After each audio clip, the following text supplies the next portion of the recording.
So I thought I'd do a small talk on what it is to be a real king or a real queen. Now, people obviously don't know this, and over time it's been fed to us that, let's use a king as an example. A king, has a lavish place and, he has all this stuff and he lords over people and he is an identity. He's this guy. He's the man, the big guy on the hill, in the castle. This has been fed over time. Not that much time. I mean, it's thousands of years, but it's not like huge time. And there has been time where there's been proper kings and queens. But they don't lord it over people. They're there to be very, very humble. And I mean humble, like living like everyone else.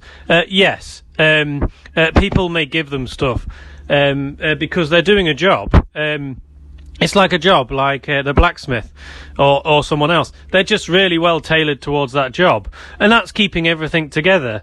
So it is like a big mummy or big daddy role, but it's a very healthy and functional one. You're not lording it or gathering all the gold. It's been fed to us in films a lot that the kings and queens are very lavish, and that's just not right. They're not kings and queens. They're more like criminals, and that's true. It's been going on throughout time, obviously, this kind of greedy, weird thing of insanity. But the real king or real queen should not really be seen. The people should think they've done it, all of it, and you're just kind of moving stuff around a bit and going along and being very humble, and living your life as a king, but also as a normal person with normal problems and issues, but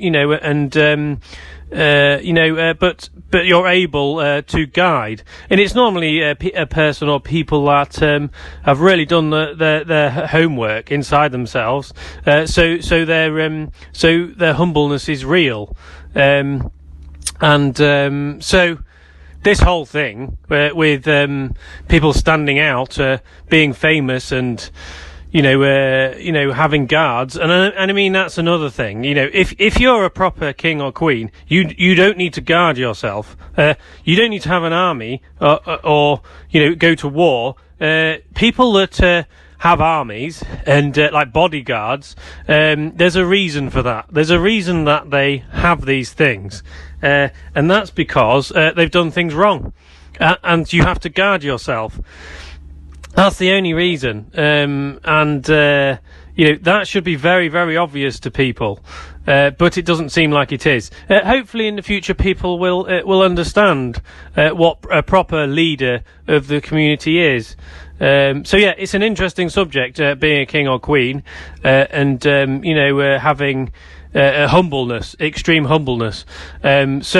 I would say, first things first, if someone is saying this person is a king or a queen, see if they have an army for a start, and if they have to protect themselves and hide behind walls, and then that's a massive no-no, and, see if they're real. But they really shouldn't be a character, so you could probably rule out most of them, to be honest, and it's the real kings and queens in your community are probably the most humble people you can find.